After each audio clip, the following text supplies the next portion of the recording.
আপু পাস্তা রেসিপিটা দেন না প্লিজ, অনেকে কমেন্ট করতেছেন এরকম আমার হাজবেন্ডে জ্বালাইতেছে, প্লিজ পাস্তা রেসিপিটা দেন। তো আমি অনেক অসুস্থ ছিলাম, তো আজকে আমি সুস্থ হয়েছি, এই জন্য রেসিপিটা নিয়ে আসছি। এদিকে গরুর গোশত, আলু সবকিছু আছে।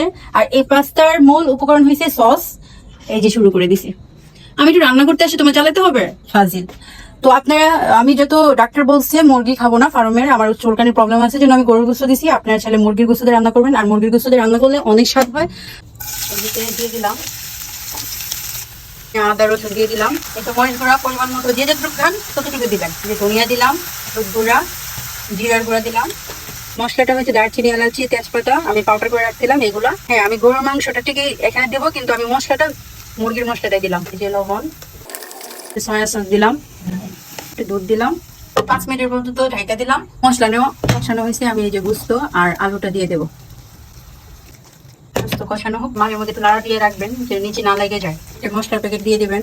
মাংস সিদ্ধ হয়ে গেছে, আমি এখন সসগুলো দিয়ে দেবো। কালারটা কিন্তু জোস আসছে। আপুরা চাইতে আমাকে তো আরো ভালো করে রান্না করতে হবে। আবার 10 মিনিটের জন্য আমি ঢাকা দিই, কারণ মাংসটা একটু সময় লাগবে। এই তো গোশত সিদ্ধ হয়ে গেছে। এদিকে আরেকজনের অবস্থা, তাকে এক টুকরা আলু, এক টুকরা মাংস দাও।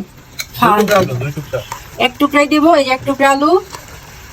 আর নাও গোশত, যাও যাও যাও যাও। এই তো গোশত সিদ্ধ হয়ে গেছে, এখন আমি পাস্তা দিয়ে দিলাম, সাথে গরম পানি দিয়ে দিব। আর এটার মূল উপকরণ হয়েছে বেশি সস আর ম্যাগি মশলা একটু বাড়িয়ে দিবেন, দেখবেন এবার টেস্ট আরো বেড়ে যাবে। আবার 10 মিনিটের জন্য আমি রেখে দেবো। এই তো পাস্তা কমপ্লিট। আর ঝোলঝুলি আমার কাছে ভালো লাগে, আপনারা চাইলে আর একটু পানি শুকাইতে পারেন। এই তো আমার পাস্তা কমপ্লিট। আপনারা রান্না করে আপনাদের হাজবেন্ডকে খাওয়ান আর হাজবেন্ডকে বশ করেন।